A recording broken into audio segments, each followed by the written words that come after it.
Well, thanks a lot for taking the time out to talk to me. I felt as if, yeah, as I said, I'm born and raised in Jamaica, and I moved to Canada 8 years ago, and yeah, I've been on this journey of really exploring my ancestral heritage. Growing up in school, I only learned about, like as I said, just African slavery, but I didn't know anything before that. So I want to, for us to, like, have a really, you know, let the conversation flow.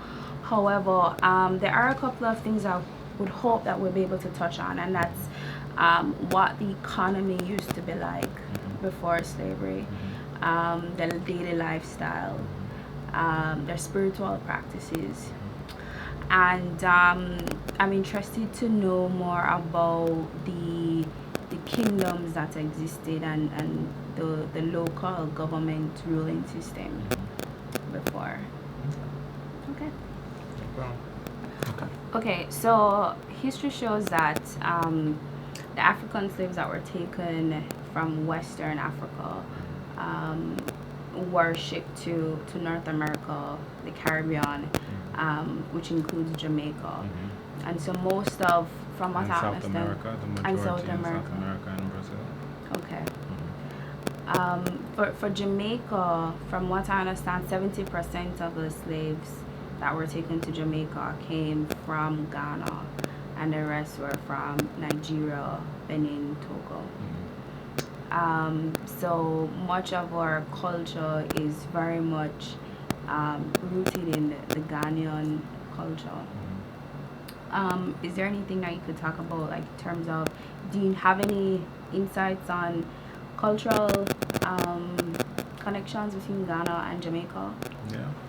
Yeah. Matter of fact, there's a good book. Let me see. Here we go. The Akan diaspora in the Americas. That actually goes directly into that question.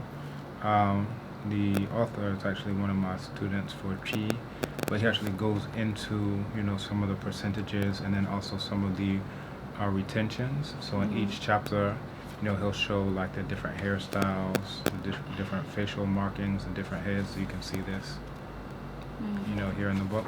Now, one point that he makes is that he actually goes into archives and goes into the numbers, and what he comes out with is that oftentimes, even in places where the Akans were not in the majority, because of their leadership skills, because of their sense of self-identity and things of that nature, that oftentimes they would be the driving forces in resisting enslavement and leading revolts and things of that nature.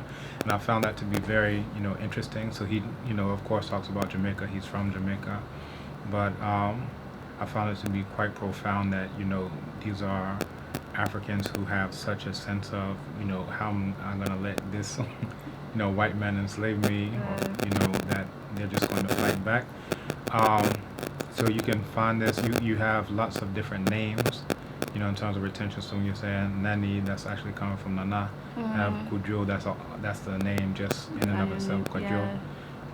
You have Kofi, all of these types of names. So you find these in Jamaica. You also find these in North America. So there was one of the first Africans who really was at the forefront of repatriation in terms of coming back to Africa was Paul Kofi. Right, so these are, and he was out of Philadelphia, northeastern U.S. area. So these were Africans who were always at the forefront. Now, one thing that I prefer is, instead of saying African slaves, to say enslaved Africans. Okay. So this lets us know that they're African people who just happen to be in a state of enslavement. Because sometimes you have people who say, yes, when the slaves were in Africa, it's like, well, hold up. How are you going to say they're slaves? They're not even enslaved yet. It's like, then the slaves got out of slavery. It's like, well, are you still calling them slaves? So what it does is that it really dehumanizes the African. So it says this is an African who happens to be in a state. I usually reserve the term slave for those who, like a modern day thing, who even when there aren't any chains, they're still trying to sit underneath their so-called white slave master and things of that nature. So there's a mental slavery. Exactly. Exactly.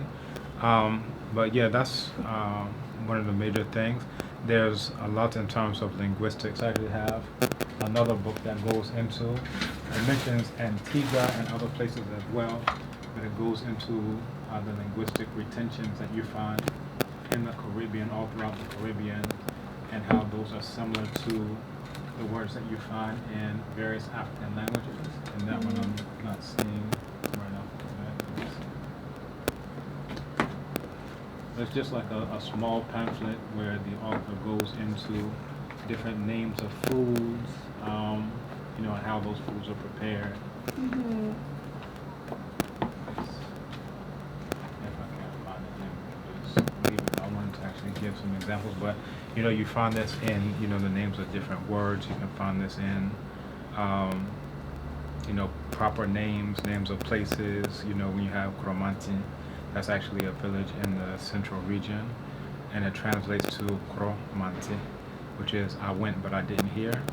And this is something that you say when a great catastrophe has happened that is too horrible to even say to the person. So like if you go on a war expedition and your king or your ruler gets killed, when you come back, they'll say, okay, well, what happened?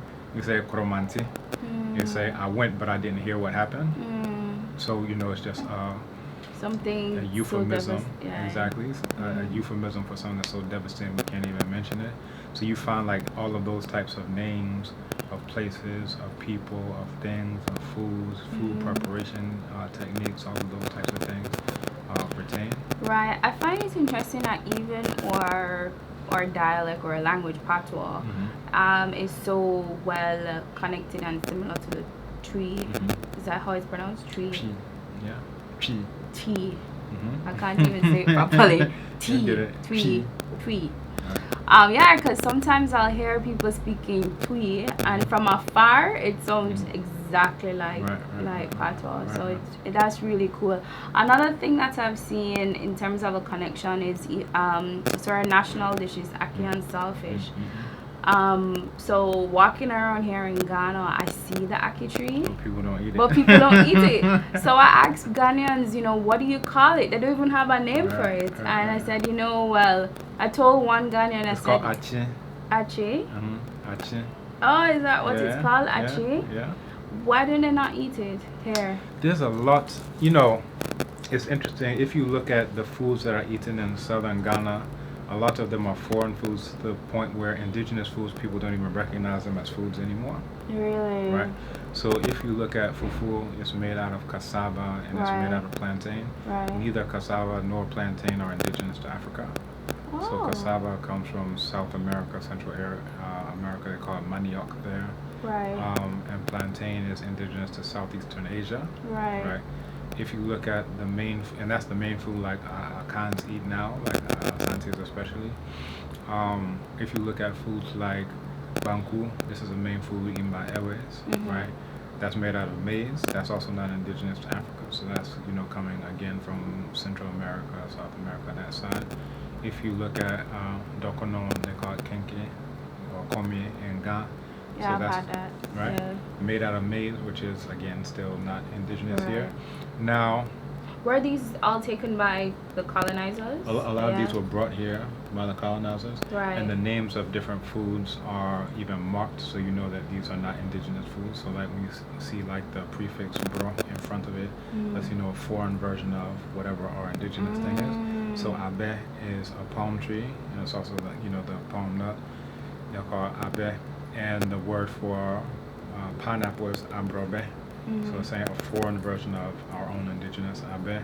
Efre is like a melon or a pumpkin. So when you say bofre, that's the word for pawpaw or papaya. That's what they say. This is a foreign version of what we have that's shaped like that. Right? So for ackee or achi, it's is it eaten in northern parts of Ghana? You know, I'm not sure if it still grows there. I was going to give you an example of, you know, the phenomenon I'm talking about. So like the baobab outside, everybody walks by it and they don't do anything with it. Now, one thing I do know, because I went to the north and that was one of the things that I ate there, that they use the leaves to make a baobab sauce, like a stew almost. And then the fruit, they pluck it and eat it. Mm-hmm. So I was sitting here eating some of the baobab fruit, and then my student, who's an Akan, an indigenous Ghanaian, he's like, "Oh, what are you do?" He's like, "Is this edible?" Yeah. And I'm like, "Yeah, this is what they eat in the north." So, I can actually ask. I haven't even broached the subject, but I can ask people from the north if they, eat it. I would think that they would.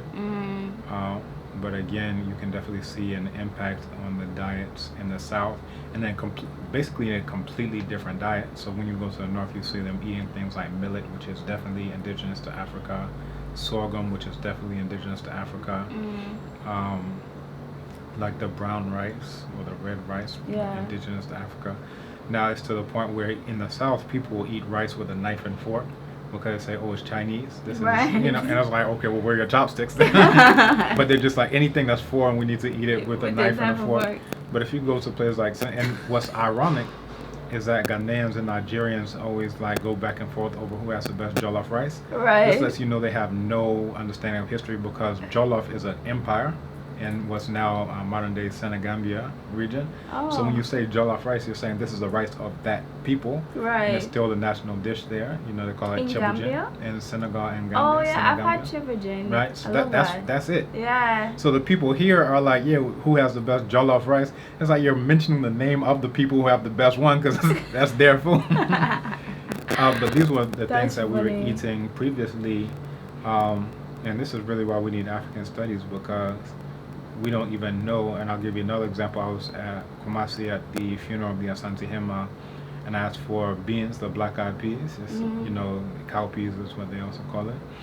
And so I asked for that, and someone was like, "Oh, I know you're pizza for Johnny." He's saying that's pizza people's food, like saying that's some foreign stuff. Right. That's one of the first crops that was domesticated in the history of the entire world, and it was domesticated here in Africa. Meanwhile, he's in line to eat fufu. So in his view, the cassava and plantain, which is not indigenous, he's thinking it's indigenous. Yeah. And then what is indigenous, he's thinking about it like this is foreign. Yeah, exactly. I think that's common, because I never thought about it that the yam and the potato that isn't indigenous. The yam is. But the yam, but not the potato. Not the potato. Yeah. So the yam, and yam not in like the U.S. sense of yam. They have like the sweet potatoes. They call it yam, but like the big ones. The white, those are indigenous. And that was another example. So even the word for plantain is bordia. So the word ordia is one of the words for yam. So when you say bordia, you're saying this is a foreign version of what we have indigenously, which is the yam. So what were some of the foods that we used to eat before colonizers came? Yeah, so the yam, the millet. Right. The yam, the millet, the sorghum. There's another grain called digitaria. Matter of fact, there is a series called Lost Crops of Africa, a 3-volume series that deals with grains, fruits, and vegetables. That goes into all of these crops that if we just, went back to them, there would be no famine, there would be no starvation problem, because they're abundant, they grow naturally here, all these types of things. But people, just like I said, they're walking beside the baobab tree and they're like, "Oh, I didn't even know this is food." Yeah, I understand this, how disconnected we are from even that type of understanding. So yeah, all of these digitaria, different, what is this other one? Different ones. There's one, it's like couscous, but it's not couscous. The name is escaping me. Acheke. Right. So you can find, some of these, like when you go to the north. Now, some of them are prepared now. So like, they're prepared now with cassava and things of that nature, but you can tell that the process is indigenous. So even the fufu, like pounding food, is something that is indigenous to here. But now, what are they going to be pounding? So indigenously, if you go to the north, then they would pound the yam, right? But when you come down here, they're pounding the cassava and the plantain. So, and then also in the north, they pound millet, they pound all of these other things. So it's like we keep the process for doing it, even though we've changed the actual ingredients. Food, right. That's interesting. So I guess the diet before was still quite heavily carbs, like lots of carbs. That's what. Yeah, used to eat it for. Carbs. Like if you go all throughout Africa, you see that the pattern tends to be some type of stew and then something to dip into the stew. Yeah. So even if you go to Ethiopia, they have this flatbread injera dip it And into they the dip it, stew. right. Have pounded yam, dip it into the stew. Yes. Have this, dip it into the Yeah. stew. You know, with the chebujin, you know, you can get that by itself, but also you can get, you know, the rice and then you dip it into, Right. you know, the sauce, yassa or whatever it is. So, you know, that tends to be the paradigm. Now, the major difference at that time, people were walking and going to farm and, you know, all these types of things, so they would burn all of that as energy. Now people are eating a lot of the carbs and starches and other things, And but then they're it's just not sitting burning, at all. yeah. They're sitting around sedentary and offices all And then day. they have nice luxury cars now, so Exactly. it's like no need Yeah. to walk. Yeah. Before, if you're going to Kumasi, you walk to Kumasi. If you're going to Takoradi, you walk to Takoradi. Yeah. Now you sit down. So people are trying to eat the way, you know, the eating was done 200, 300 years ago. But the physical activity It's completely different. yeah. So back then, what was the what was the daily lifestyle? Was it the women, of course, that would be preparing the meals?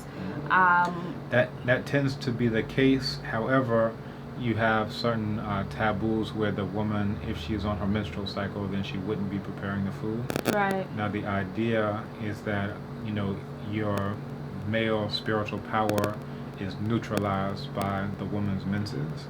So if you want your libations or your prayers or anything to be effective, then you need to make sure that you do this.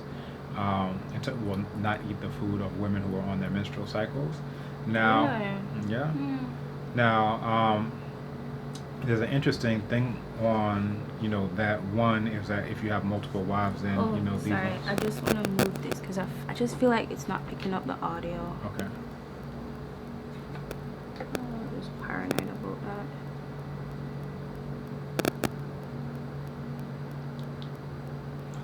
Let me see if I can see when that book is through while we're taking these calls. Because that would give you a lot of good information.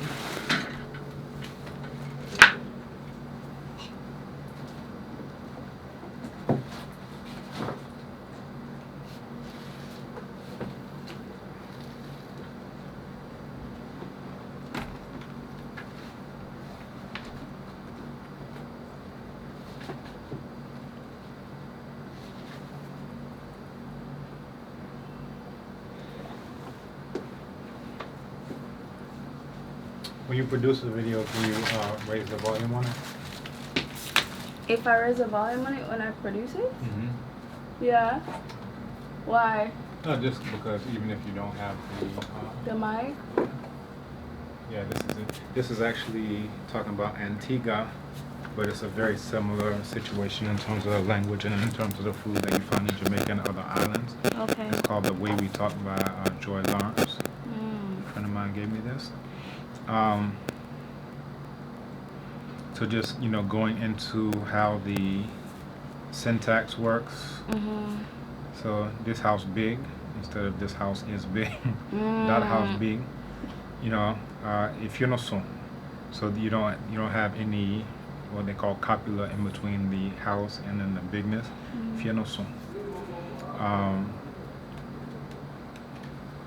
And then it has, you know, different pictures. And then it shows, you know, word for word what you would have in terms of the dialects and things of that nature. Yeah. So chi ashum, a snack made from parched roasted corn and brown sugar. That's osam or esam. Kata, a wad of cloth placed on the head to facilitate, and then kata as to cover in chi. Dukana, which is dokono. Yeah, we have that dokono in Jamaica. So that's coming from the tree dokono. Fungi, fuji, from the tree. So it's just very interesting, and like I said, you find it in various islands and other places. Nancy's story, that's of course Anansi, that's very well known. Is chi only spoken in Ghana, or is it in Nigeria? It's only in Ghana, but Chi is a dialect of the language which is called Akan. Right. So Akan is a language. Now you have Akan that's also spoken in Cote d'Ivoire, and then to a lesser extent in Togo. But all of these languages are related. So when I did my master's thesis, I actually did it on the similarities between Akan, mainly in Ghana, and then Yoruba, mainly in Nigeria. Of course, it's also spoken in Benin, and so forth and so on. But because the languages are all coming from, the same origin, the same mother, ancestral language, you'll always see these types of correspondences between them anyway. That's cool. Okay, so that's the way we talk and other Antiguan folk ways. Okay. So, sorry, I interrupted you when you were talking about the woman having her menstrual. So it was believed that if a woman was on her menstrual cycle, she wasn't allowed to cook. And now she could cook, but the men would not eat it, right? And there are several things I've reflected on this for some time. Like if you read some of the documentation by Arab historians who traded in old Ghana, which was indigenously not called Ghana, it was called Wagadu. We mentioned that before. Nyani, that was the original name for Mali, and then Gao and Songhai as the empire. Later than that you had some of these traders who would remark, like incredibly, that women are able to walk around at night and without fear of being raped. And they're reading, they're like recounting this, like, this is amazing. How come they can just walk around at night without being raped? Now, part of it is, in my view, this relation to men just not running up and touching or doing things with women because you don't know if they're on their menstrual cycle or not. So, you can see how some of these prohibitions and taboos, if, that's your understanding, then you're not going to touch a woman without her consent, because she's going to be the one who would be able to let you know, on my menses, I'm not on my menses. But if you look at things like that, and then also especially traditional rulers, that they would make sure that they're you had male cooks for them, just so it's not even a question, and other prohibitions like that. So there's social repercussions for that type of view of you don't just touch women, you don't just eat food from them. You have to have this consent from them, one. And they're the ones who are going to be able to tell you, oh, hold up, on my menses. If you want to be spiritually effective, you need to chill out, because I can neutralize whatever power you think you got. But that's amazing, because that seems as if there was that recognition of the power that the woman had. That when she's on her menstrual, she can neutralize the spiritual effectiveness of the man. So would the woman be respected for that power, or was she judged or discriminated? Because in some cultures, the woman, when she's on her menstrual, she's considered to be dirty or just unclean. Was that the case in Ghana or in Africa, where she's respected for her power but not necessarily judged or scorned against? This came up like about 15-20 years ago, because there were some ladies who were like in between, all right, should we go into the Akan spiritual system, should we go into the Yoruba spiritual system? And they ended up going to the Yoruba spiritual system just because of, when they're on their menses, like the idea is that the word for power in Yoruba is Ashe, Ashe. And then the word for, being on your menstrual cycle is Ashe. Ashe. It's just a slight change in tone. But the idea is that when women are on their menstrual cycles, that there's a relation between that and being powerful. So we're like, oh, we love that. We're hopping into that. But, you can see different views. Like if you go to certain cultures, and again, we have to pause to some degree because it's very difficult for us to know if the way people see it now is the way it's always been, because just like you say, in some cultures it's seen as okay, it's a discrimination thing. In other cultures it's like, and I'm, for me, I'm like, I think women came up with this, and the reason why is because with this whole thing of, all right, when I'm on my menses, I don't have to cook, I don't have to, because literally, like in Akan culture, the woman would have this special house that she goes to. The other woman would cook for her. She's chilling out, she don't have to worry about it. I'm like, this is a woman who came on. Oh, when I'm on my menses, I can neutralize your power. Don't come. Well, actually, it's quite common. It does exist in indigenous cultures in Canada, where Okay. the woman, when she's on her menstrual, she doesn't socialize with the rest of the community. She goes off into her own Right. world, and then she'll take that time off. It's a very sacred time for the indigenous woman, so she'll spend the time with a elder. Um, and they'll do their spiritual ceremonies. Yeah. So I find Yeah. that to be interesting that there's that It seems like a connection. connection. Yeah. Because even in Chi, the way to say that you're on your cycle, there are like about 30 different ways and euphemisms to say it. One is Wako Infichiri, which is Say it Wako Infichiri, Wako Okay. Infichiri, or Infichifie. Now, when you're saying this, you're saying Fie, that's house, and then Chiri is behind, so they would have like a special house that they go to. Again, especially if you're like in a traditional household where there are multiple wives, then the other wives will be cooking for her, taking care of her, doing everything for her. She don't gotta wash, she don't gotta cook, she don't gotta clean. And I'm like, yo, this is this is awesome. Well, if that's the case, that means the woman made it. A woman in every culture made it up, Hey, and that's the power right there. and that's what we need to. That's what we need to take back and regain that power. Right, right.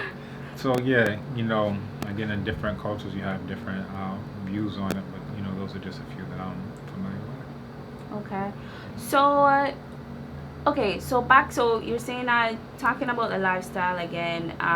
So women, when they're on a menstrual, they can cook, but the men wouldn't eat. But what was the day-to-day lifestyle? Were they mainly farmers? What were the economic trades that existed? It differs in different cultures. In a lot of places, you have women who are farmers who have very effective agricultural techniques. Matter of fact, we just covered this on earth, land, and spiritual power in the Foundations of African Thought class that you sat in. That was last week's class, but it went into how traditional agricultural techniques, again, women in many places were the ones who did that. That they were seen as, or they were actually measured as being 30% more efficient than so-called modern machinery and so forth and so on, because one, they would do tilling techniques that would not destroy the soil, causing erosion and these types of things. Also, you have women who are known as expert marketeers. They're the market women. So you see this especially among the Yoruba. You have Iya Loja, which is the mother, the owner of the market.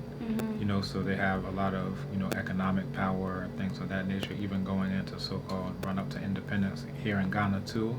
The women at Makola, being able to bankroll political parties, things of that nature. Right. So, these are some of the things that you would see. You would see farmers, you would see also a very heavy emphasis in the spiritual realm, like traditional priestesses. Right. And that's a major one, because like you can see the parallel, like the man's side, the men may have multiple wives, but then the woman would be a priestess and she would have multiple husbands, spiritual husbands. So this one is like, like my mother, she's an initiate, so she has different abosom, that's the traditional spirits, that she's married to. So on those Oh days, wait, hold on. Let's talk about this more. Let's go. I like this. So, as a high priestess, she would have multiple husbands, more spiritual, in a physical form. Yeah, that's correct. Wow. So the spirits who she possesses are her husbands, and all of the things that you would do for a physical husband are the things that you would do for your spiritual husband. So when it's the day for Asujibi, which is the main abosom in our household, then she won't sleep with my father. That she'll, have a mat on the floor and then whatever. Are these ancestral spirits, or are these? No, these are different. It's a different class of spirits. So you have those that are ancestors. You have others that are abosom, and the main difference is that the ancestors, that they can be elevated to the level of abosom, and the main defining factor is that they're able to possess someone. So you have the dancing and drumming. Someone gets possessed. Then we know that the spirit is coming in order to intercede, in order to let people know this is what's going on in the community. So a regular ancestor can't do that. only if they become an obosom are they able to do that type of thing. So it's like an ascended master kind of thing, like in the metaphysics world. You're familiar with the ascended master title? No, No. no. So in the metaphysics world, they have Coming from where? I don't know. That's a good question. Okay. But just from my own learnings of metaphysics, you know, you have all these titles. You have like spirit guides, angels, and you have ascending masters. And so ascending masters are usually beings that have walked the earth, but somehow are vibrating on a very high frequency. So like Jesus, Buddha, it's usually these great spiritual leaders, and then you have a lot that didn't walk the earth. Is that what the is that similar to the not quite. Now what you're talking about sounds like similar to like in ancient Kemet you have someone who would ascend to a level of Ak-Ikwa, which is like an ascended ancestor, right? And like if you go and you're able to say the 42 declarations of Ma'at, that I have not done this, I have not done that, I have not killed, I have not transformed, then Asar, who is the divinity of the underworld, the Duat, would say that you're Ma'ak Heru, you will be judged as Ma'ak Heru. Also tied to that is even before you go in front of Asar, that your heart will be weighed against a feather, of Ma'at, the ostrich feather. Yes. And if it's lighter than a feather, then it means that you've said all the things and your heart is not testifying against you that yes, it's true. Right. And then, you know, you're just as that. You become an Ak, which is like that if you look at how it's written in Middle Nature, it's a picture of a specific type of bird that has like a crest on it, and they're seen as, you know, being able to fly over the great green, you know, to ascend into this, you know, other realm. So Ak-Ikwa is like an excellent spirit, one who was able to, you know, accomplish all these things in life. So what you're talking about, I don't know where that's coming from, but the angel sounds very Christian. Yeah, it does. But there are African concepts of, you know, being able to ascend to a different level, but that's different than this one, which is obosom. So these are not, you know, those who, unless it is a person who has ascended to that level, that generally they are associated with water bodies, with aspects of nature, so stones, water bodies, sometimes like trees and things of that nature. This is so fascinating. Go ahead. Okay, no problem. So, you know, the different water bodies, if you go to the water body, you may discover that, all right, there's some type of spiritual power inside of this water body that needs to be propitiated. That sometimes that revelation will come if someone goes in or people go in and they drown, then it will come, or you know what, we may need to propitiate this water body because obviously it's not happy about something. Right. So you do whatever rituals are necessary. If it's pacified, then people stop drowning, you know. If it's, you know, a stone or any of these types of things. And this is what we were talking about in Foundations of African Thought class, is that if you look at the Dogon creation story, they talk about, you know, everything coming from Puturu, which is a teeny tiny grain, the tiniest grain of all tiny grains, that exploded. And when it exploded, it gave off light and sound, but it was invisible and inaudible.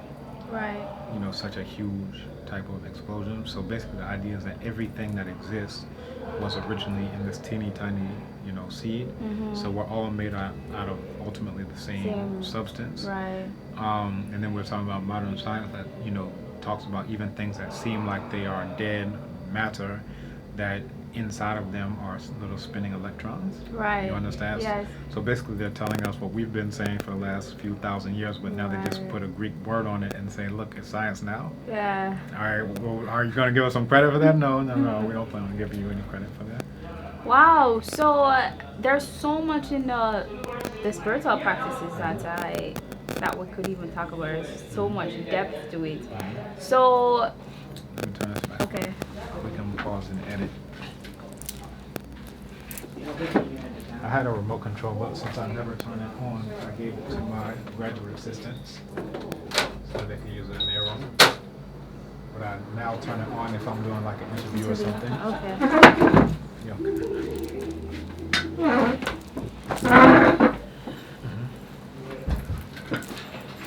know where to begin. It was pretty. You just opened up a gateway right there. So with your mom is she's been initiated as a high priestess.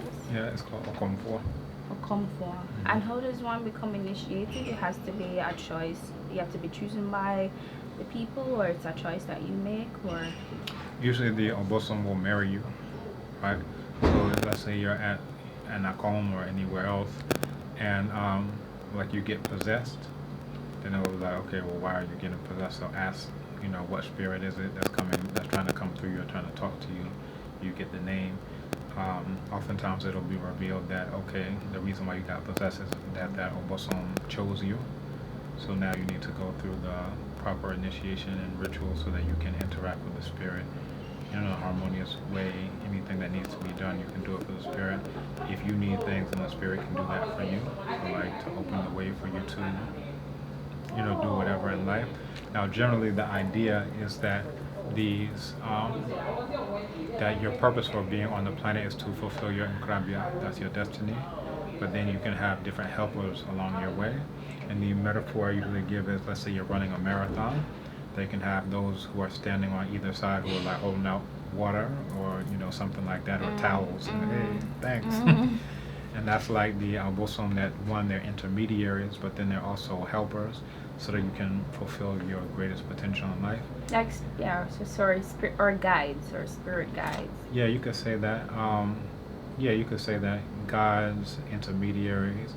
The idea is that, okay, if I need any type of assistance, if I need any type of help with, something, perhaps, again, my purpose for being on the planet is for me to fulfill my mission, my inkrabia. Right. Now, if I keep encountering challenges, then, I can go to the Obosom and say, all right, what's going on?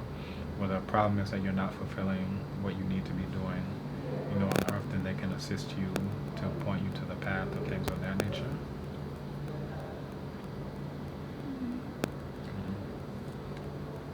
Okay, that one feels really good. So for the Obosom, going back to your mom, so she's married to a few of them. So clearly a few have chosen her. And why? Why did they choose her? In my family line, a lot of the women, especially on her side, were healers, in terms of actually dealing with herbs and things like that, and had, these motherly type of roles. So she, by training, is a psychologist, but her own interest was that, okay, if we're talking about psychology, that there's a holistic sense of it. So as opposed to just saying, okay, you have this disease, go and get some drugs or whatever the thing is, that if you look at how traditional African spirituality is practiced, is that you may, if you're coming to the Okomfo, they may ask you, okay, well, if you're having this stomach problem, bring your husband, and then they'll say, okay, how is y'all's relationship? Oh, well, blah, blah, blah, it's not going so well, blah, blah, blah. That's where what they're trying to do is find the source of the issue. Right. Because you may have said something, he's not giving you money for food, and because of that, now you have an ulcer, and so as opposed to saying, here, just take this drug and go home, we're trying to get to the actual source, the root, the issue. Now, again, in all of these things, to fulfill your highest potential, there are a few concepts. One is to Bobrapa, which is to live a good life, and also to have Subaimpa, which is to have a good character. So if you are able to do those things, and along with that, there are certain bare minimum requirements. So for you to be fruitful, to have children, for you to not lie. One of the first things that a child is entreated to do is that if you say it's water, let it be water. If you say it's liquor, let it be liquor. Basically just saying be truthful. If you look at, in ancient Kemet, these 42 things that you're supposed to say at the end of your life when your heart is being weighed, I have not done this, I have not done that. So again, it's just this idea of living your life in an ethical and moral way. Once you can do that, then it's a possibility for you to ascend to this higher plane. So was your mom born in the U.S. or okay, and she traced her lineage back to Ghana. Yeah. And then she also found out that along her line she had powerful healers. Yeah. Matter of fact, I just gave a talk where I mentioned a few of my ancestors. And it was interesting as I was doing the research for the talk. I consider myself to know a little bit about my own ancestors, but I got even more information about them. Like my grandmother, for example, she was a community leader. She was a public speaker. She would defend the women if, their husbands are beating up on them. If the woman is cheating on the husband, she'd be like, hey, you got to get right. She'd call the men together, say, you need to get this woman together. But basically, our focus was on the role of family, the role of community, and I see that actually on both sides of my family. But yeah, so there's a lot of like female leadership. Yeah. So let's talk about the role of the woman now. Back then, so before slavery, I know that there's you have a queen mothers, then you have chiefs, and then you had kings.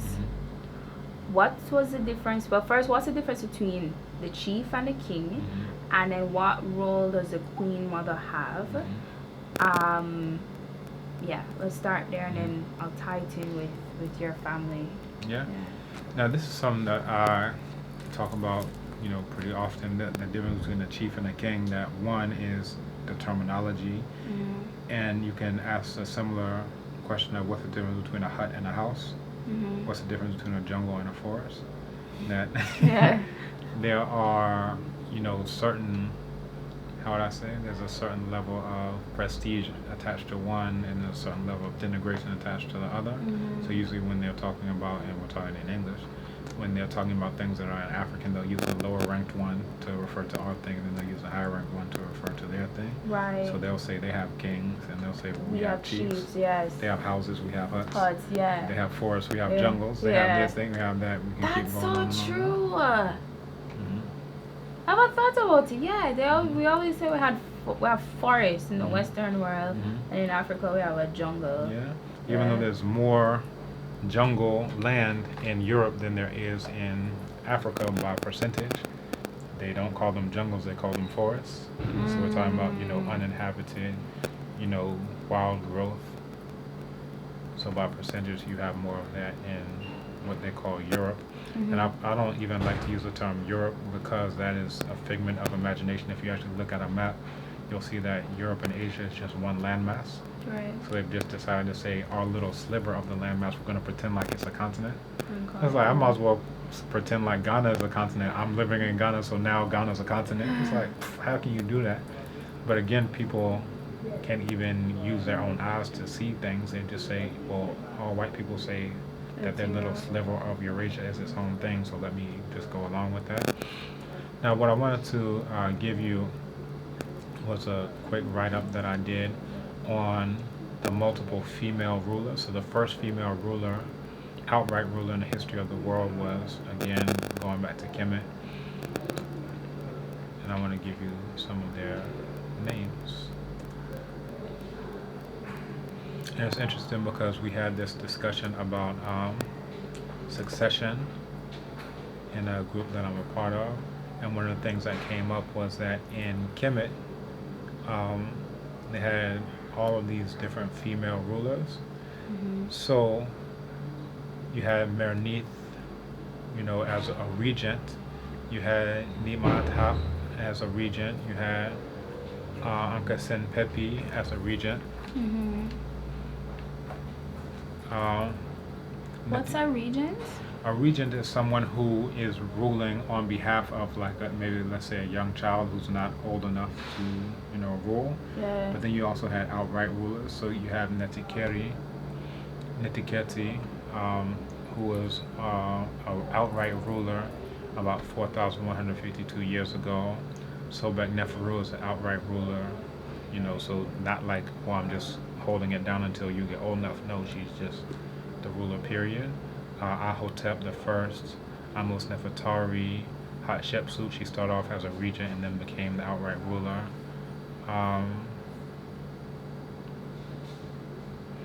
Neferuaten, also an outright ruler.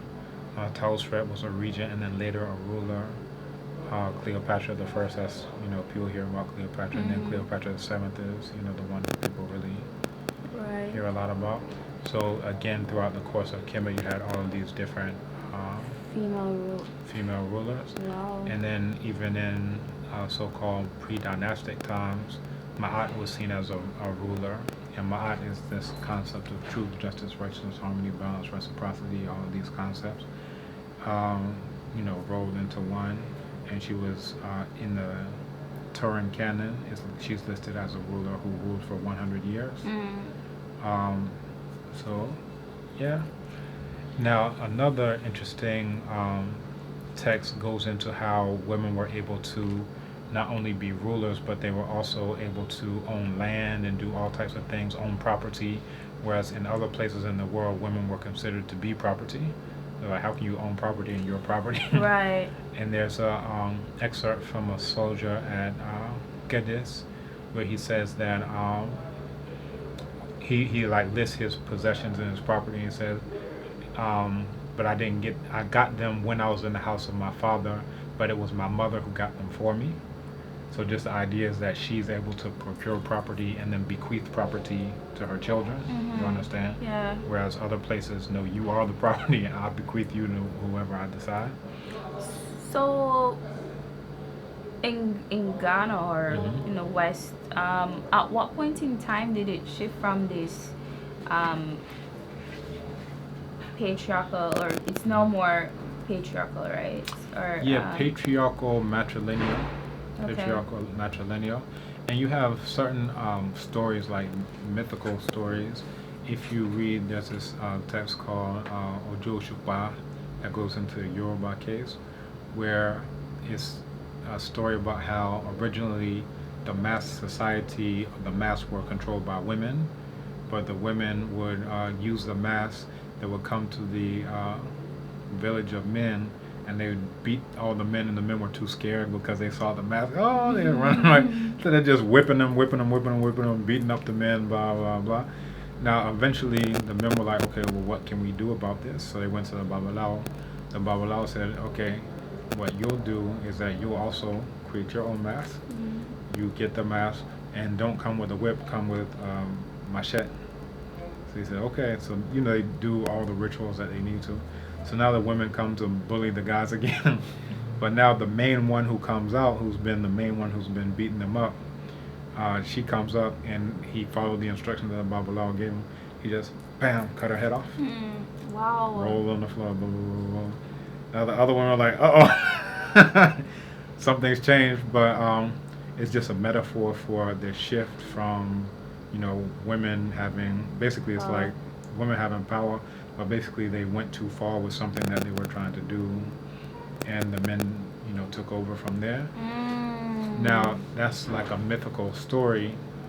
If you look at, actual situations, what you would see is, like, in what we now refer to as Nubia, you have this line of very famous female rulers.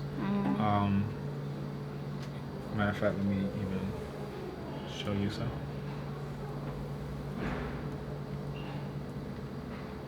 It sounds like there's a cycle, right? So, I mean, there's always various cycles in life. Mm-hmm.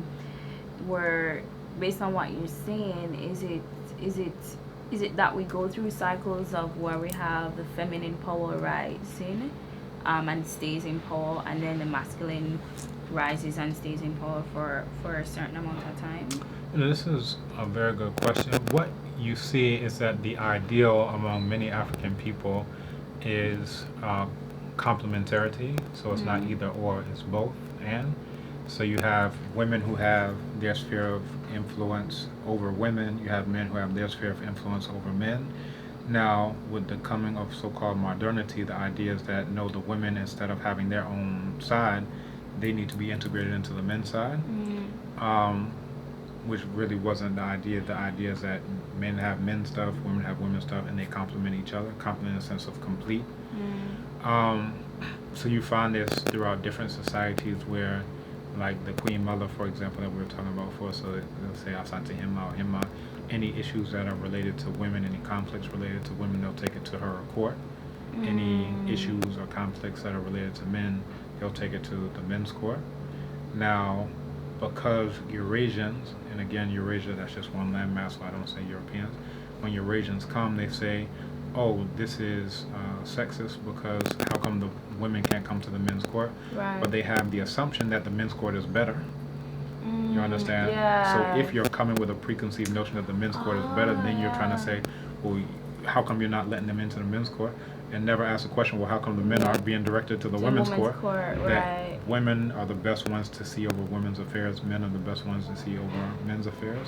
So again, the idea is complementarity. So even to say patriarchy, it really misses the whole point, or even to say matriarchy, it misses the whole point, that the idea is complementarity, a level of balance. Women, you all are responsible for all these things. Men, you all are responsible for all of those things. Oh, that's so beautiful. Okay, you were gonna share something here with me. So some of them, this hasn't come up yet, but Amani Renas, Amani Shiketo, Amani Renas. So I can show you also some of their pictures.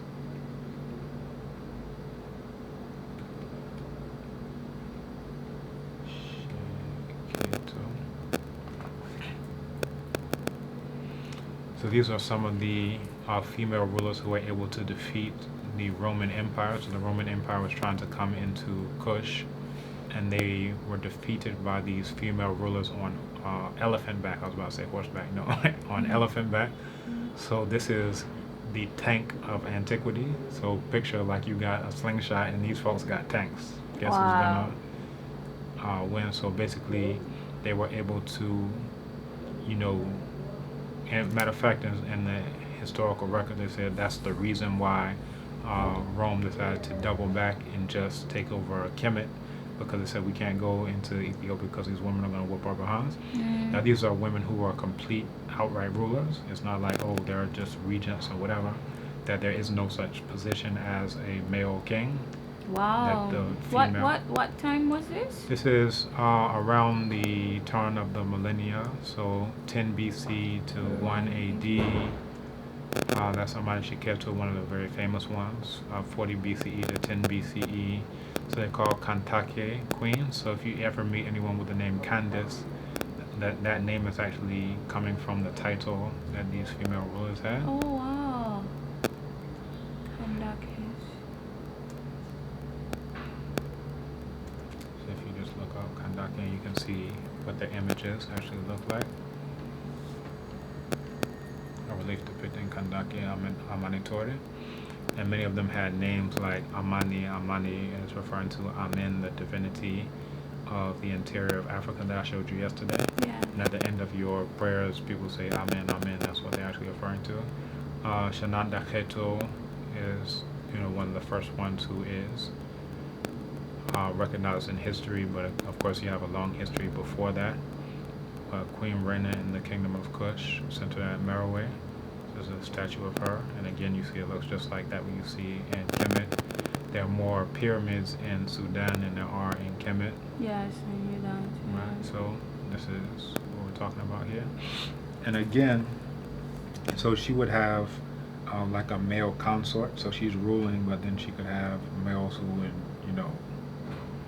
take care of any needs that she would have. I don't want to be too explicit, but I think you get the point. Yeah. But yeah. So did that pass over to us? Like, I want to say us as if they were separate, but did that pass, that kind of culture where we had these powerful queens passed over to the Ghanaian region or West African region? So if you look at some of the earliest records, let's say like 1000 CE, 1100 CE, and I'm talking like when you read the records of Al-Omari, Ibn Battuta, Al-Bakri, all of these Arab historians, Al-Khwarizmi, that usually, even this is what we were talking about yesterday, when they're talking about Ghana, that the people themselves didn't call it Ghana, they call it, Wagadu. Wagadu, right. And Ghana is actually referring to the warrior kings.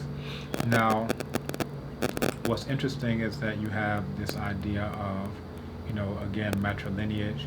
When Mansa Musa was going to this pilgrimage to Mecca, he was interviewed, and they transcribed it in Egypt. Sorry about that. In Egypt, where they ask him, well, how did you come to be the Mansa, of Nyani? Now they say Malim, but that's coming from the Malinke people, so the people themselves call it Nyani. And he says that the way he got to be the Mansa is that his maternal uncle, so again we're talking about matrilineal succession, his maternal uncle decided to take a fleet of ships across the Atlantic. So he went the first time, many of the ships were destroyed in a storm right before they reached landfall. So they returned, one, his own ship and I think one or two other ships. And he decided to make an even bigger fleet. So this huge fleet set off across the Atlantic and never came back. And after a period of time, he was declared the Mansa. So what some of those testimonials lend to is that even at that point in time, you had matrilineal succession. But in the record, and again, these are Arabs who tend to transcribe it, they're talking about the male side.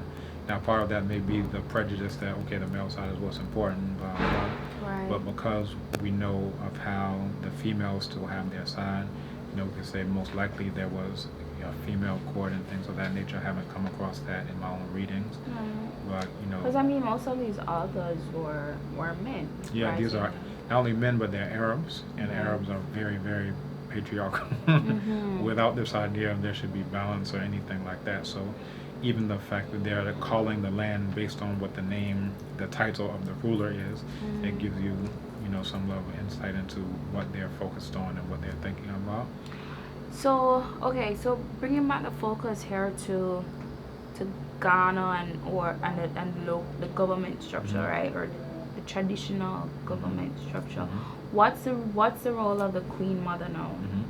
So now, as I mentioned before, usually to deal with any type of women's affairs, anything that has anything to do with women. So the same thing that the men would do, that's the same thing that the Queen Mother would do in that sense. Now, if you look at it, so Ohene, and Odishie, so these are terms in the Twi language. So when you say Ohene, this is coming from the first people who inhabit a land. They are known as Odishie, singular, Adishie, plural. And De is to have or to control, to hold. And then Eshie, which is the boundaries, right? So it's like they're the ones who first got there, so they know that the land stretches from here up to that mountain, from here up to that river. This is our land, right?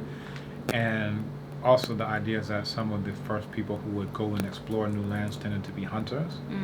And the hunters would go into the bushes, and then eventually they may set up some temporary structure, maybe to sell their game that they're able to kill, the meat there. Then people who are passing by, or follow behind them, they may set up their houses close to where that original ruler was, so a lot of the names of towns, like something like Kofridria is Ko Ofori's tree, right? So he's setting up shop underneath this tree, and then everybody's coming around there. So when you say Ohene, there's an expression that says Nihonya Hene se and Sasono, and it translates to that person's body is itchy like the nettle, and the nettle is like a type of plant that's very, if you touch it, it itches. Yeah, it makes you start to, itch or whatever, you have to scratch it.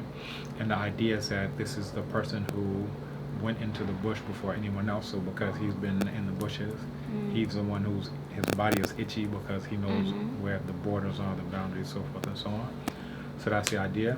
When you come to the female side, you say Ohema, so it's the same root, the Hene, and then the Ba, which is a female, the woman. So a female one who is, like that. So there's actually no word mother inside of the thing. It's just, an English type of translation. So, yeah. So, when the English come, they decide to do whatever they want to do. But there's no word mother inside the word for Ohima. Right? So these female leaders here, they will call Ohima, not Queen Mother. Not Queen. So that's English. If the English are telling you, oh, we're going to decide to translate it as Queen Mother, happy dog, that's their prerogative. But in the language itself, these are the concepts. So it's very helpful to learn the language, so you can know how do we see it, what's the etymology of it, what's the meaning of it to us as African people. Is she respected as equally as the king? Even more so, because she's the one who chooses the king, and she's also the one who can destool the king. Really? Yes. That's fabulous. I think she definitely likes it. And does that exist today still Yeah. in the in yeah? Yeah, yeah. Okay. Matter of fact, so like if you look up what like famous cases are like the Asante Hene, where a queen mother would be like, okay, she's looking at her descendants, those who are eligible to be the Asante Hene.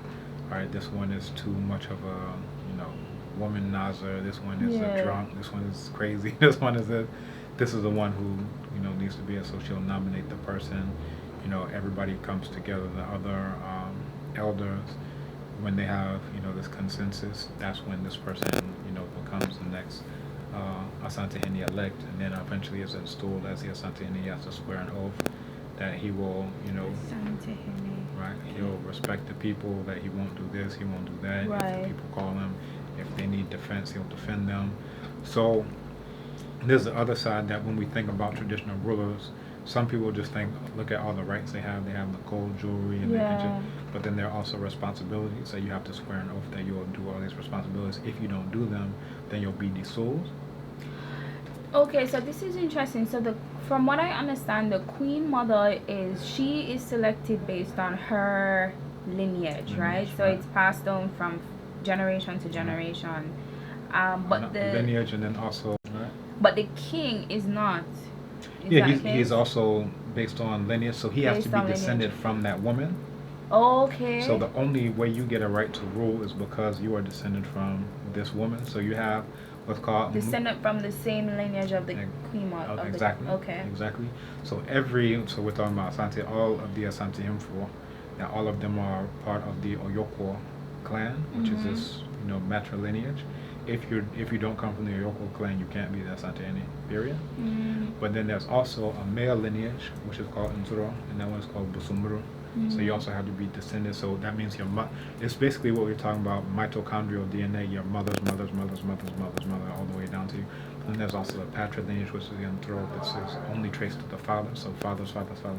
So every Asante Hene has to be both Busumuru and Oyoko. Alright. So and again, that's the complementary side. It's not only this and it's not only that. So to even use these terms of, are you all patrilineal or are you matrilineal, doesn't even make sense, because you have to have both of those lineages. Right.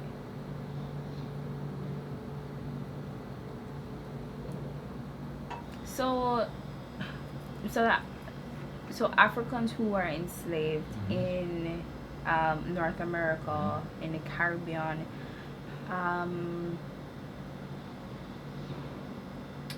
What if there was one person who was, I guess, in line to be queen mother or to be king, and they were then taken to the Caribbean? Then what happened then? How did those communities then select someone?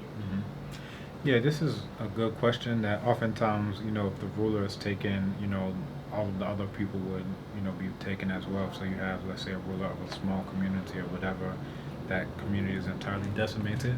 And there's good text, and I keep popping up and down to show you some of these. But there's a good text from the former Minister of Education. This is based on her inaugural lecture called "Where There Is No Silence, Articulations of Resistance to Enslavement." And basically what she goes into are, there's this myth that, Africans are enslaving Africans and blah, blah, blah. Yeah. Part of the issue is that we did not see ourselves as Africans. We saw it as, y'all are Eways, y'all are Asantes, y'all are this, so we're fighting amongst each other because we don't see that we're all black people, we're all Africans. That's really it's something that you see more in the diaspora, that because we're surrounded by all these white enemies, that's when we start to see, look, we're all black people, let's fight against them. But there was this tribal conflict between different, do you say tribes or ethnic groups? I would say ethnic groups, because tribes they have ethnic groups, we have tribes. We can just keep going down the list of all these denigrations. So what's interesting about this book is that she actually goes into the material culture that shows this exact point. So they have this huge defense wall at Golu, right, which is still standing to this day, right?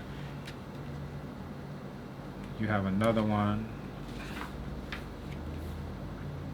So defense wall that tapers at the top. So you see all these huge walls that people were making, because again, it's not, Africans are enslaving Africans, or I'm selling my child off into enslavement. the idea is that you have this group who is coming against another group because they don't see themselves as we're all black people. Right. We have common white enemies, or they call themselves Dutch or Danes or British or Portuguese or whatever. If we saw that we're all African people, we're all black people, and all of those are enemies, you wouldn't have That would have been all of this type of stuff, right? So these were just defense walls. So this actually goes into my next question, was that before slavery there ethnic wars or conflicts existed before, right? Yeah. Because I think quite often there's this misconception that it was the colonizers that created conflict in Africa. Sometimes they did. Well, I know they did, but conflict had already existed prior. Yeah, there were also conflicts that existed prior. So you have to look at different scenarios and see, well, what were the dynamics in this particular scenario. So sometimes they created conflicts where there were no conflicts. Other times they exacerbated conflicts that may have already been there. As a strategy to control. As a strategy, and to get enslaved Africans. So what they would do is, I'll give you all guns on credit. Right. Then I'll turn around and give you all guns on credit. I'll say the only way to pay me back is in enslaved Africans. But not your own people, just those people that you already probably don't like. Yeah. Then the same thing. I'm giving it to you on credit, but you don't have to pay me in cash. Just pay me in those people over there. So whenever the war breaks out, I'm making money on both sides. I'm just laughing all the way to the bank. So it was just a play on the psyche, the human psyche. Because we don't understand that we're all African people. Right. When we do that, we don't have these issues. This is another one, houses linked by planks at Nsuluzo. So it's an entire village that's on water. And that's so that when others were coming to raid them, they would be surrounded by water and they'd have to go on canoes. And then you can be shooting arrows or doing whatever. Where is this? This is in the western region, in Nsuluzo. In Ghana. In Ghana. So again, and also in the north, they have these houses where the entrances of the houses are so low that you have to crawl. Right. Site for manufacture of gunpowder. You have to. And then the people at Sankana, that's where one of my colleagues is actually from, mouth of a large cave. That they would actually hide in these caves. So it's a huge, cave network. So when they're coming to raid, these people are able to hide in the caves, and then as folks are approaching on horseback, now the horse isn't an effective means. Basically it makes you a platform so we can hit you. Right. And so we can attack you without being attacked back, because we can be crouched down. Right.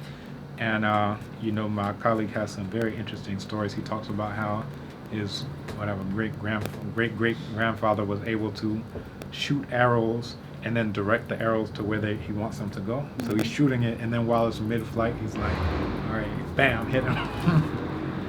But the thing is, this is something that we need to. So the mouth of a small cave that now blocks the entrance at Sankana. So you can see all of these places where, and again, the main thing that's significant about this is that it really shows you the nature of the situation, that it's ridiculous to say, oh, Africans are enslaving Africans, because that's what they call an anachronism. It's taking how we see things now and then putting it back as though that's how people saw it then. That if we all saw ourselves, oh, look, let me go enslave an African, nobody even was using, first they weren't speaking English. Right.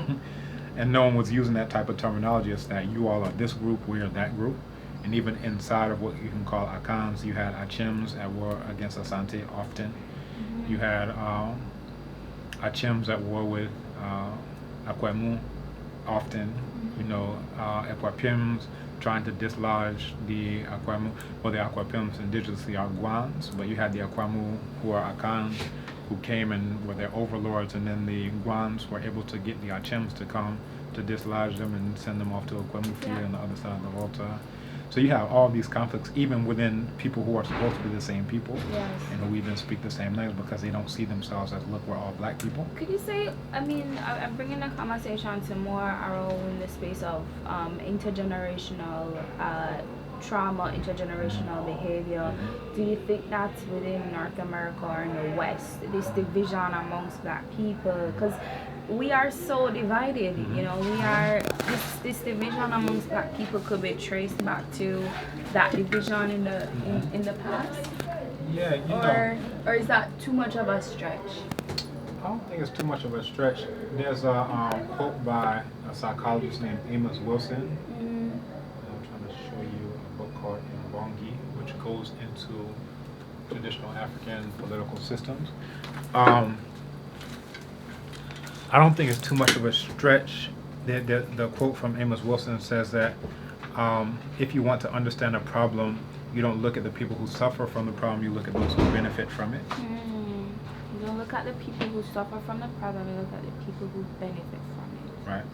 Because those who benefit from it tend to be the ones who created the problem in the first place, so Yes. they can benefit. So Yeah. it's like that simple expression, just follow the money trail.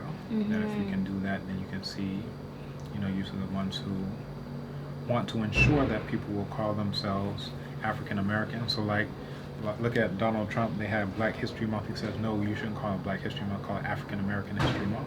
Right. So that's Black is like all of us, but African American is a teeny tiny sliver. So let's just call you that. Let's call you Jamaican. Let's call you Afro-Brazilian. Let's call you all these different types of things. If you call yourself Black, then you don't have this problem. Right. You understand?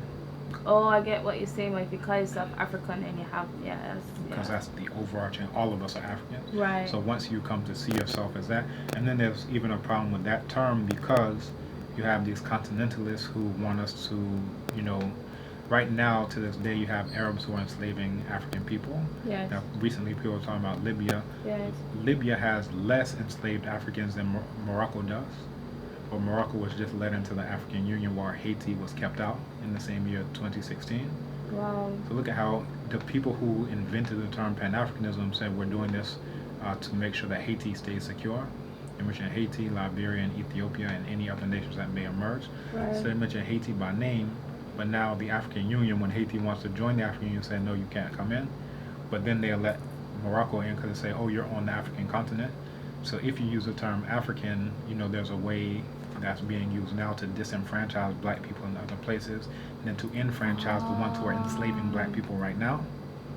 You understand? Yes. So it's less of a problem when we use African language or even certain other non-African languages. So if you look at the Tree language, the word Obibini, Right. it means Black person, and the word Abibimai means land of Black people. So in the same word you get, both the land, because when you say Africa, you're thinking about this land, but then when you say Black people, you're thinking about, us. But it's separate, and so you got these debates of should we call ourselves Black, should we call ourselves African? So the division itself is being played by the words that we use. Exactly. As long Um, as you use English, you have this problem. but for me, I where I'm trying to get at from the whole intergenerational division is, and my thinking is that things pass down from generation Yeah. to generation within our DNA, right? Energetically too, we pass things on, and so, for me, I try to wrap my mind around some of the conflict that we have in the West within the Black community, and I do sometimes think that our behavior or aggressive nature sometimes is a part of this need for like healing of the trauma that was passed down from generation to generation, right? So there's a trauma being one thing that's passed on from generation to generation, but then also to the behavior of being separate from each other, so being divided. So I'm Black, you're Black, but I don't feel like we need to get along. And that part, I'm wondering if that could be stemmed from the conflict, the ethnic conflict that existed pre-colonization. Yeah, this is a good point. Now, I'm actually working on a book now where I'm going into the ancient African origins of Pan-Africanism, again, going to the Nile Valley, looking at Kemet, Kush, places like that. Now, in the text, the very first military document and the most significant is the autobiography of Winnie. Now, in the autobiography of Winnie, it talks about bringing together every kind of Black person in order to fight off these white Eurasian enemies. Very profound. And I'll actually read it from you, but within one generation after bringing all these Black people together, you have a conflict between members who are part of that confederation of Black people, right? Where this one wants to go and smite this one off to the western end of heaven. That's how it's translated. Let me read this for you. And really, the point that I find in these texts, so look at autobiography of Winnie and then also Harku's autobiography. Mm-hmm. So it says, when His Majesty took action against the Eurasian sand dwellers, His Majesty made an army of many tens of thousands from all of Upper Kemet, from Yebu in the south to Medinit in the north, from Lower Kemet, from all the two sides of the house, and from Sejer and Kemsejru, from the Jet Nubians, Medjan Nubians, Yam Nubians, Warat Nubians, Kao Nubians, and from Chimay. So you have every kind of black person in the known world coming to fight and take actions against these Eurasian sand dwellers. Mm-hmm. But then the successor to Winnie, so we're talking about 2345 to 2278 BCE. Mm-hmm. Then you have a campaign of Harkuf 2287 to 2216 BCE.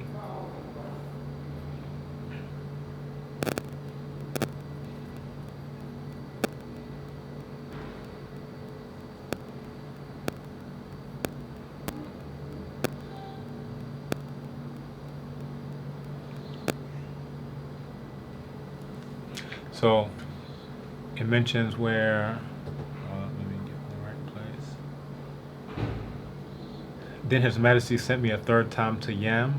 I went up from the nome of Tis upon the Oasis Road. I found that the ruler of Yam, that was one of the ones that was mentioned before, had gone off to Chimay land. That was the last one who was mentioned in that list, to smite the Chimay to the western nome of heaven. I went up after him to Chimay land and satisfied him so that he praised all the gods for the sovereign. I dispatched a courtier with the man from Yam to the retinue of Heru Horus to let the majesty of Marin Ray, my lord, know that I had gone to Chimay land after the ruler of Yam. Now when I had satisfied this ruler of Yam, I came down through south. So basically, this is the idea. So in Kemet, they know, Kemet means land of black people. So these are black people who, regardless of the divisions before, they're willing to come together on the basis of we're all black people. We're all connected to you. So each town, you have, Ilnu, you have Chemnu, you have, Abju, you have all these different towns, but they're saying, regardless of what you called yourself before, at this point, we're all committed to you. We're all black people, right? But then you have, and that's, to me, the reason why they came to that conclusion is because they're right close. Look at the location of Kemet. It's right there at the border of Eurasia. Right. So they always have these invasions of Eurasians, one after the other, all the time, bam, bam, bam. So they are more willing to come together on the basis of, look, we're all black people, we got a common enemy. Right. So even that is organized by the ruler of Kemet to bring all these people who are further to the south together. But now we find people who are further to the south who don't have this immediate threat of a common enemy. They're fighting amongst each other. You understand? And that's cool. If you don't have any common enemy, you can have, goats or rams or sheep or antelope butting heads all day. But now picture that there's a cheetah. It doesn't make sense for us to be butting heads, and there's a cheetah who wants to make both of us dinner. Let's run together and do something. And this is what I see both in Kemet. This is also what I see in the diaspora. This is what I see here. That when we understand we have a common enemy, an example would be Haiti, an example would be Jamaica, Samuel Sharp, rebellion. That regardless, you can picture, or we know that all those people call themselves different stuff. Some will call themselves Akan, but even in Akan, you have Achim, you have Akwemu, you have, Asante, you have Fanti, you have all these. So whatever you were calling yourself before that, that don't matter. You're getting whipped not because you're Achim. They don't even know what Achim is. Like, you're what? Bam, shut up. So you have all these black people who are, starting this huge rebellion on the basis of, we're all black and we have a common enemy. Let's forget about you used to call yourself Fanti, you used to call yourself. And then even before that in Haiti. Now, those two I mentioned specifically because Haiti defeating Britain is what got them to stop the so-called trade. I mean, bringing in new Africans, because they realized every time a shipload comes, these are more Africans who are going to whip our little British behinds. So we got to stop the ships from coming. They didn't stop enslavement. They just said we got to stop, supplying enemy army. And then after that, Samuel Sharp rebellion, within 1 week of them finally able to kill Samuel Sharp and the leaders, within 1 week they got a commission together on how they could end it altogether. So these are direct reactions. Now usually what whites like to say is, oh, they heard some violins and out of the kindness of their hearts, or they saw the economic system. No, that's not it. You had tens of thousands of British who got their butts whipped in Haiti, killed, cut heads. Right. You know. Then the same thing happened in Jamaica. So the whites, and you can read their own words. They said we have a fear about this. We're scared about this, and their understanding is that anywhere in the world can be Jamaica tomorrow. Anywhere in the world can be Haiti tomorrow. If all these black people come to understand that they're all black people and that they want some justice, then everywhere is about to be some Haiti. So, I mean, what I'm getting from you is that pretty much if we were more united before the colonizers came, we would have had we would have been more armed or better prepared, would you say? Because it seems as I would frame it differently in the sense of, like, yeah, I could give you that. So let's say that if we were already united on whatever basis, then and you can actually see that the Portuguese first tried to go into the Senegambia region, but they were repelled by the remnants of like the Songhai Empire.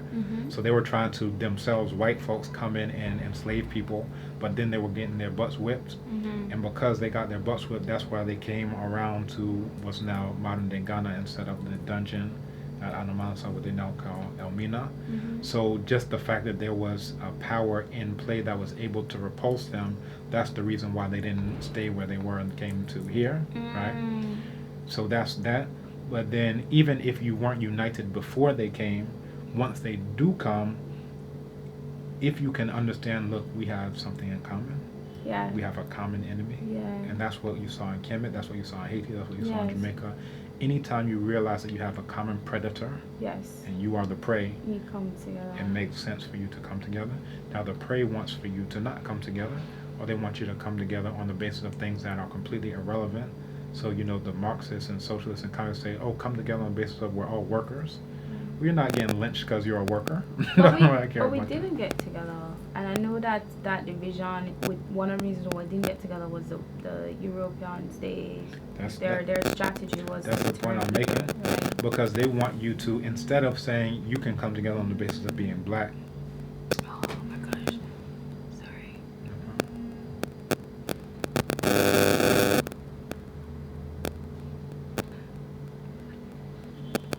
Okay.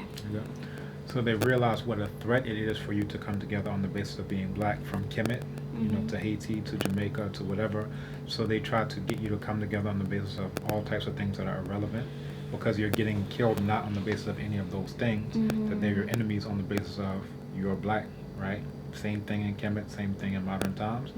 So they want you, so again, I was going into like Marxist, socialist, communist, they want you to come together on the basis of, look, we're all workers. Now the worker white guy is killing the worker black guy. You understand? Yeah. And it's not on the basis of we're all workers. It's no, y'all are black people. You understand? So, and then you got people who say, all right, let's come together. We're all women. Let's call it feminism. Yeah. Or let's come together on the basis of nationality. We're all Jamaicans. Right. We're all Americans. We're all that. And none of those will lead to justice. You understand? Yeah.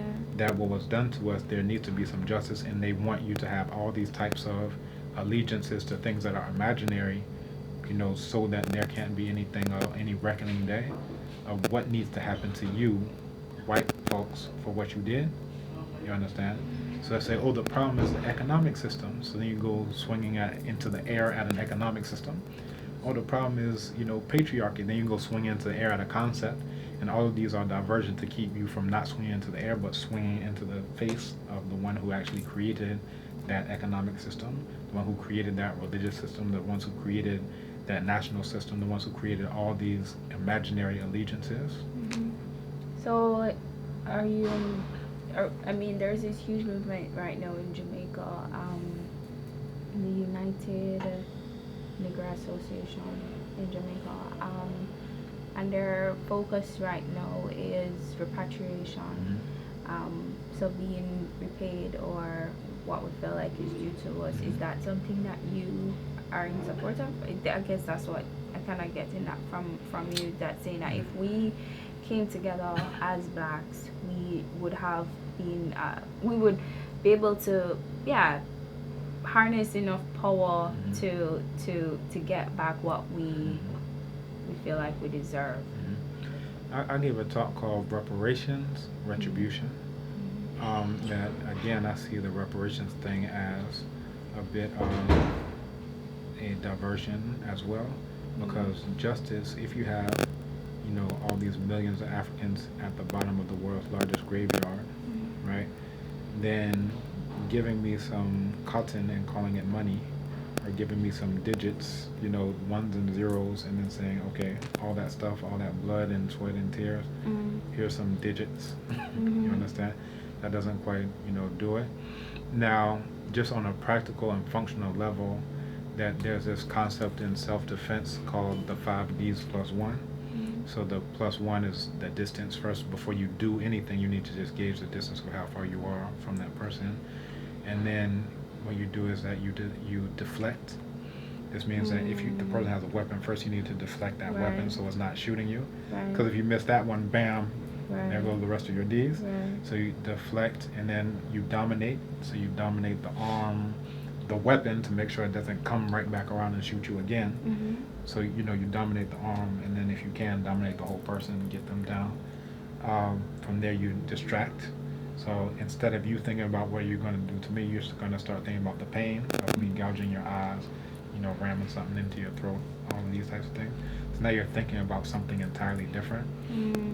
And then I will disarm. And the point of the disarm is so that this weapon is no longer a force multiplier on your side. So now I'm able to, do whatever. And then the last stage is disable. And disable is that if you've already showed me that you had the motive, you had the intent, you had the opportunity, and you had the actual action of doing these wicked things to me, then I need to make sure that you can't come back again. Because if I don't disable you, let's say you came in with a gun, started trying to shoot me, I got all the way through all those things to the disarm, and then I just put the gun down and I leave you sitting there. What do you think would happen? You will get it. The person would just grab the gun again, bam, dummy. That was a waste of time and energy. And that's basically, if I had a critique of Haiti and Jamaica and whatever, and not really even such a critique, because again, the ability comes in, is that there was no means to disable the British from coming back. There was no way to disable the French from coming back, and that's just what they did. You won the battle.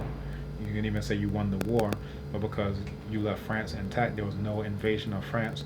France just comes back a couple years later with a fleet and says, all right, give us all of these francs for our lost property, or we're going to blow you into oblivion. Right. All right.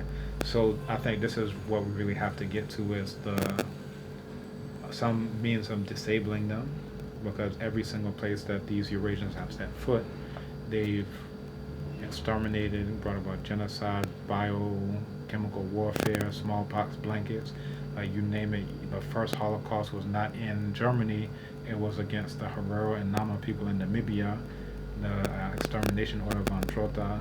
You look at Leopold in Congo, over 10 million, Africans, hands cut off, breasts cut off, and sold as purses, all these types of atrocities. And they're suffering from they're still recovering from that. Yeah, if we can call it recovering when you're still being stabbed and shot and killed. But yeah, so all of these things just show us that as long as they have the power to do what they've done everywhere they've ever set foot, then they'll do exactly what they've done everywhere they've set foot. So you have to remove their ability to do it by some ways or means. Otherwise, you just leave the gun there and say, see, I got it from you. Now just sit there. And then you want to go to sleep. So here's my challenge, right? So I'm black descent, but then I also recognize that I have European bloodlines running through me as well, right? So my great grandfather is from Scotland, my great grandfather is from Ireland. No, in a lot of, just even your language, there's a lot of they versus us, right? So there's clearly that division that we see ourselves as black and they're like separate from us. But we can't put away history, right? But thinking about it right here and right now in the present moment, would you not think of everyone being as one? So right. We tried that. Okay. So, like for me, and not to cut you off, but I saw where you were going. Right. But for me, it's like we tried that the last 1,000 times. So then we ask our Okay. question: what happened the last 1,000 times that we tried that? And what happened? Let's all hold hands with these white people, and then they come and steal our land. Oh, come on, let's allow them a place to settle, and then they come We and steal our trusted land. you, yeah. So we've done that. This isn't a hypothetical. We've actually done that, and we can list all the cases that when the whites came, they were given land. The whites came, they were given property. They were given women, wives. Oh, you can marry. You can do this. Okay, we'll trade with you. So for every single place that they ever set foot, as soon as they had the ability, they exterminated the people. Like Tasmania, there's not a single full-blooded Tasmanian on the face of the planet. They exterminated all of them off the face of the planet. Right. Australia, they got this close to exterminating every single last one off the face of the planet. Yeah. Hispaniola, we were talking about Haiti and Dominican Republic. Just about every single Arawak who was there, if not all of them, exterminated off of the face of the planet. There are still others in other places, but they're not running too deep. Did blacks not have any kind of behavior like that in That's the correct. past? That's correct. We did not? That's correct. So if you look at when African people traveled to the so-called New World, you can see these huge Olmec heads. You can see pyramids in all the places that we went to. So there was this cultural exchange. In Christopher Columbus's diary, you can see this in They Came Before Columbus. He interviewed he was asking, where did you get the gold tip for your spears? He said, oh, we got it from the black people who came to trade with us. So Columbus, he didn't believe it, so he took it back to metallurgists, in Spain to have them test it, and said this is the exact same type of gold that we get from the Mende traders in West Africa.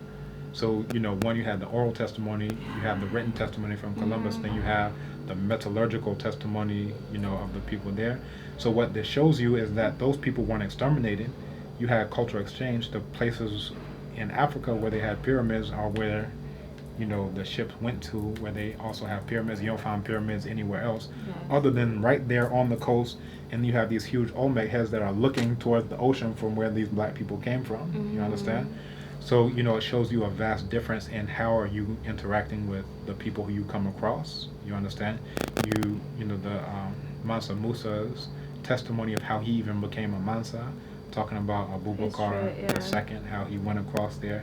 But Abu Bakr went over with a whole fleet. He could have done quite a bit of damage, a whole armada fleet of ships. But those people were still there when the Eurasians came later.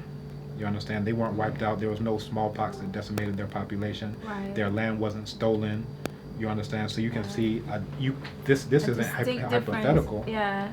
You can see when black people came, people are still living. Right. When white people came, decimated off of the face of the planet. Right. You understand? So that's very different.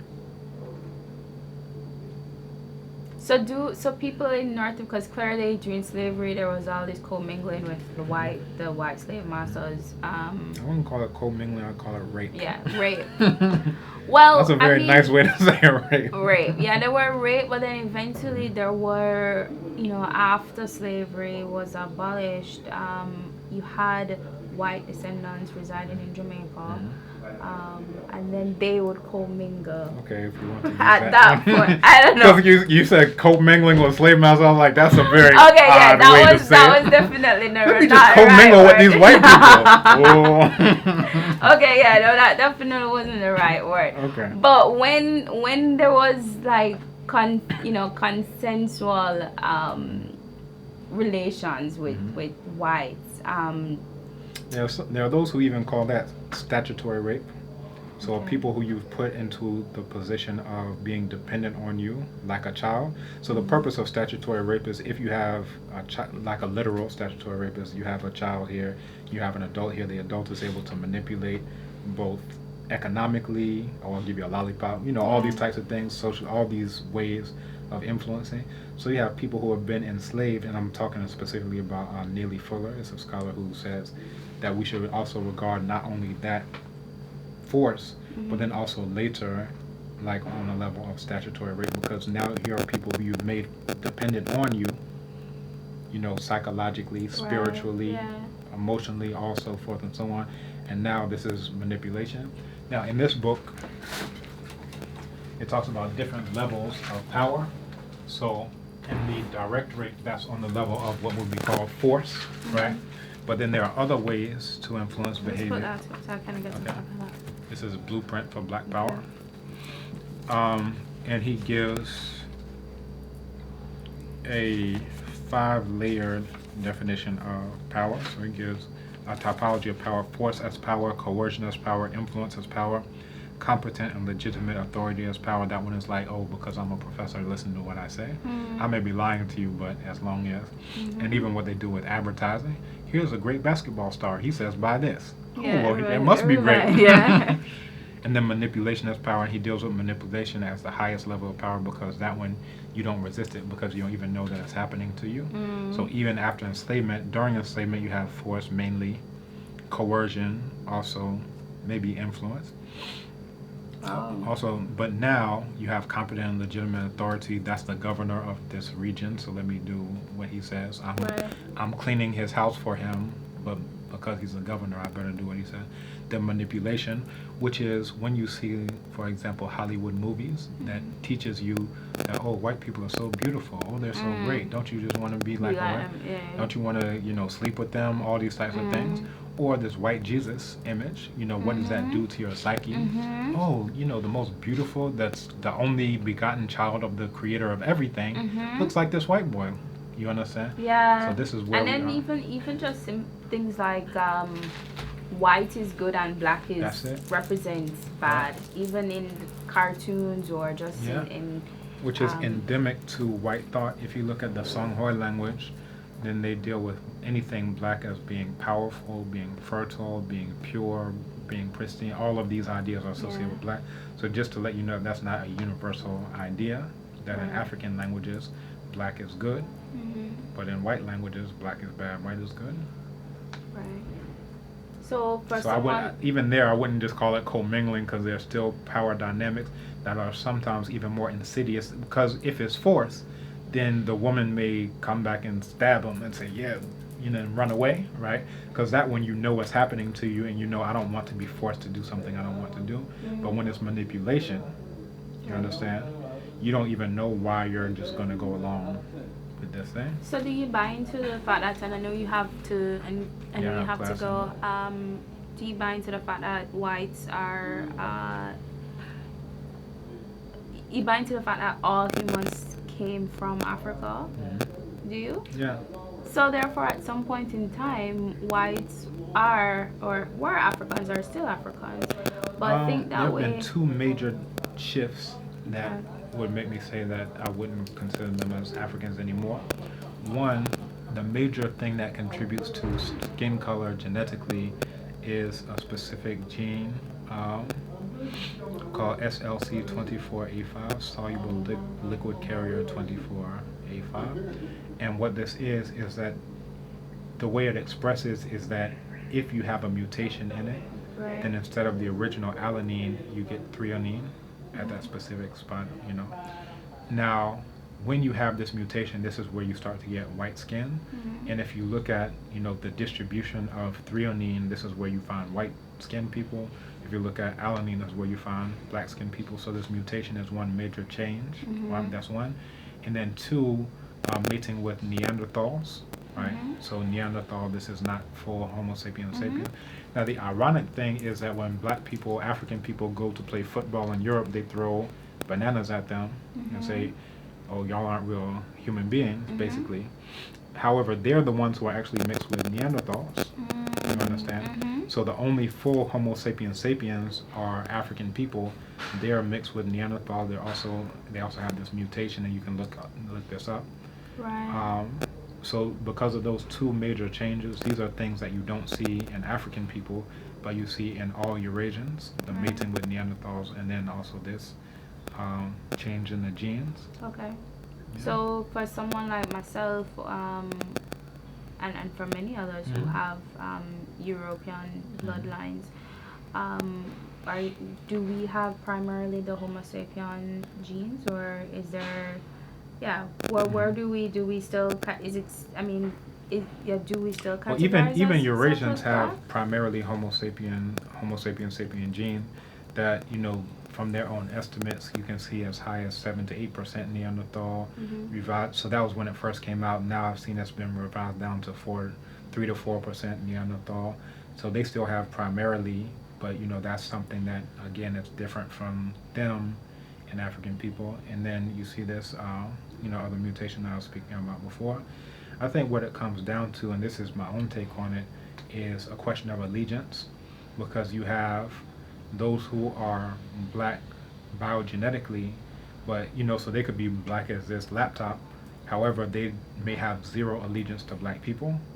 You understand? Then you have those who may not be 100% black biogenetically, but then they may have complete allegiance to black people. Right. So I always look at these things in terms of genotype, phenotype, and allegiance. Okay. Genotype, phenotype, and allegiance. Okay. So for any of those three, you can get to a point where it's negligible. So your genotype, you could be African all the way to this point, and then it's not even measurable. Brem?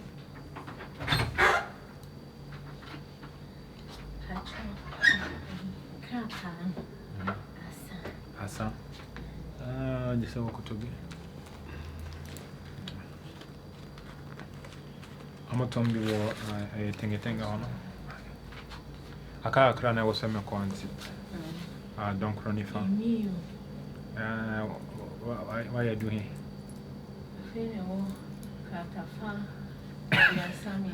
Although I'm baby sir.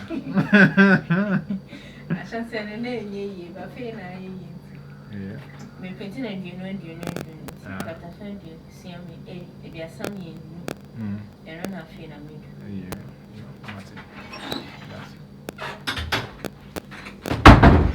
So he's copying book for the class. Yeah, so that would be, my point. That genotype and phenotype are what even get you in the door. Right. Okay. That just on this issue that genotype and phenotype are what get you in the door, period, for even consideration of being black.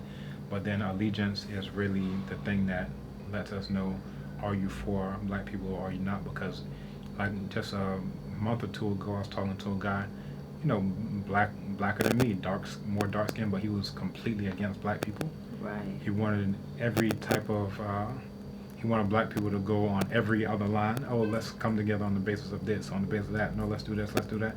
So he doesn't even want black people to exist. Really? Wow. Even as a category, like, no, we can't do anything on that basis. Right. Right? Which isn't too much different from whites who also don't want black people to exist. So this guy is more like on a conceptual level. He doesn't even want the concept of black people to exist. He wants us to be, we're continental Africans. So he sees more in common with Arabs than he does with other people who are black. Right. So he's not considering genotype, phenotype, or allegiance. He's just like, all right, he's considering location only. If you're born here, who cares? Whether you're an invader, a colonizer like the Arabs in, so-called North Africa or whatever, I'm down with you. So somebody like that I don't have very much in common with. He could get in the door on the basis of being black, but he has zero allegiance to any kind of black people. Okay, interesting. Okay. I want to be respectful of your time, and I am here for 6 weeks, and I think we need to connect again, if that's okay. Wow. I think for me, I'll stop this. I need to, when you're talking about your mother, everything just open up. I was like, whoa. So, yeah, that's really a part of my journey here, is that spiritual piece. Yeah. So I'd love to learn more about that. I'm going to, as I said, I have a friend. He's a guide, and we're gonna go to a couple of different rural villages, and it's me. I want to just sit down, observe, and learn more about the healing modalities. No problem. Yeah. So I was installed at Mampong, so I'm a traditional ruler at Equapian Mampong. So I'll introduce you to some of the people who are there. You're like, what? Let me put that on. Well, start what? So I was installed at Mampong, so I'm a traditional ruler at Equapian Mampong. So I can introduce you to some of the people there. That's so cool. I want to hug you. Oh my gosh. And where is that? You're not on your cycle, are you? Huh? You're not on No, your cycle. I'm not. I'm not. That's why I'm just go running, hugging, and grab the ladies now. No, I should wear my shirt. I should wear a sign. I am not on my cycle. I like to hug. Is it on the western side? It's about 45 minutes from where we are right now. Okay. Right, so that's eastern region. So could we go out there like one day on the weekend or Yeah. something? Oh my gosh. Okay. I'd work with your schedule. Let me know when you think. This weekend wouldn't be good, and the best thing, so we have festival days on Obadele, which is a sacred Wednesday. I think that'll be a good time to introduce you. So like anybody who needs, or is interested in African spirituality, I'll introduce you to the people. So one of my capoeira students, I introduced him up there, and he's up there more than me now. I'm like, dang. So when does this sacred Wednesday? Yeah, so there's the Akan month on the civil calendar. It lasts for 40 days, excluding the Sundays, or 42 including the Sundays. So you have this sacred Sunday. That's like the Asante one. The one at Mampong, it has the sacred Wednesday to sacred Wednesday, still 40 days, but it's in between those. So that's the day where they come together. Any issues in the community are discussed, any decisions that need to be made, everybody discusses it. You can have the traditional ruler say his view, somebody who's not a traditional ruler say his view. If this guy's view is the best view, then his is the one that carries the day, and that's what we end up doing. So it's really, when they talk about like democracy, everybody has a voice, this is actually what you have in practice. So the ruler can't do anything without the consensus of the people, and all of these things are dealt with publicly in the open forum. So on those Wednesdays, it starts off with the dancing, with the drumming, and all these things, and then it goes into community business. So Rula, these titles are kind of going through my head. I don't want to get attached to titles, so ruler and chief, is that the same? Is that, what is that? Yeah, so ruler is more generic because you can have, if you use ruler, there's no assumption of gender, right? So it could be a female ruler or a male ruler. When you say chief, I already mentioned why I don't particularly care for that term, Right. but you have chief as a male and then chiefess as a female. But again, if you look at Kemet, if you look at other places, you can have females who are in that. Okay. So I tend to use ruler just because it's more gender neutral. Yeah. In that sense. But if I'm going to use the term, so at Mampong they have the Ohene, the Mampong Hene, right? And then you have the Mampong Hima. So the Mampong Hene deals with the men's side of things, Mampong Hima deals with the female side of things. Okay, so I'll let you go. This weekend is not good, but this Wednesday? The following. So not this Wednesday, the following Wednesday. Yeah. Okay. Perfect. Yeah, there's a part of me that and I want to venture more into it. But I've been kind of like on the latter leg of this aspect of myself, which is a fear of myself. You get what I mean? Are you dangerous to yourself? No, I'm not that dangerous to myself. I've had experiences in the past where I've experienced my own power, if you may, or my gifts, and it freaked me out. My mind was still there, and it freaked me out, and I kind of ran away from it. And then May 2nd. The open day is going to be May 2nd. So what are we? This is April 13th. Right. So not this Wednesday coming, but the one. Okay. Let me make sure I move the calendar.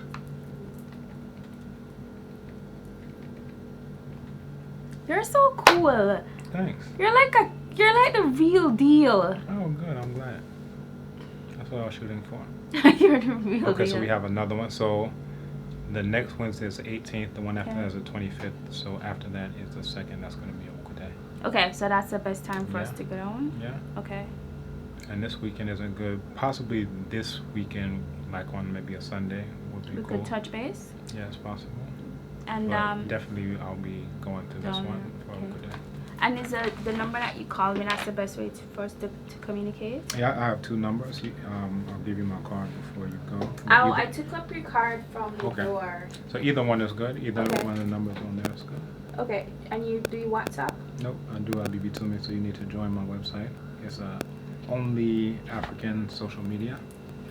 Okay.